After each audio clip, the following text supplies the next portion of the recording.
Saviez-vous que l'industrie de la mode est responsable de 10% des gaz à effet de serre émis par l'être humain? C'est plus que tous les trajets effectués par les vols internationaux et la navigation maritime réunis.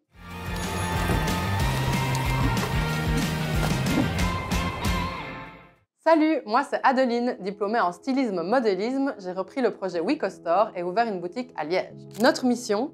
Sensibiliser aux enjeux du secteur textile et rendre accessibles des marques européennes plus éthiques et durables, respectueuses des humains et de la planète. L'empreinte carbone de ce secteur est extrêmement élevée, principalement à cause de ses processus de production fortement émetteurs et du transport des tissus et des vêtements depuis les points de production, généralement dans les pays en développement.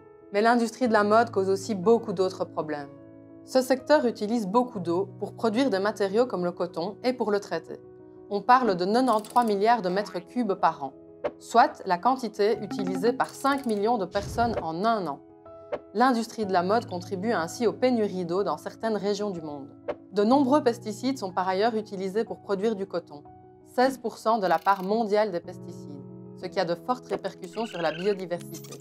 Les vêtements en polyester, une forme de plastique, perdent des millions de microfibres de plastique lorsqu'on les lave.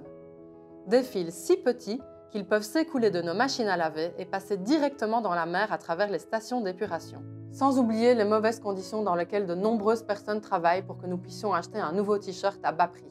Heureusement, il existe des solutions pour limiter notre empreinte. Nous pouvons acheter des vêtements d'occasion, recyclés ou éco-conçus.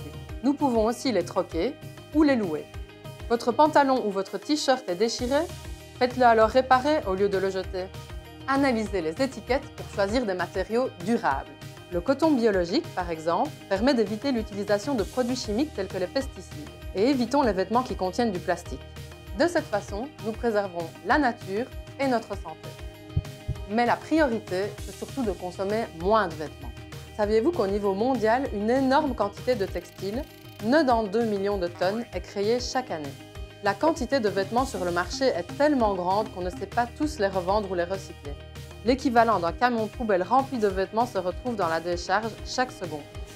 D'autres sont incinérés, générant une grande quantité de gaz à effet de serre. Même si l'on produit mieux ou que l'on réutilise, la surproduction est donc l'une des causes principales de pollution. Des informations inquiétantes, mais des actions concrètes sont à portée de main. Et vous, à travers quelles lunettes regardez-vous l'industrie de la mode à présent?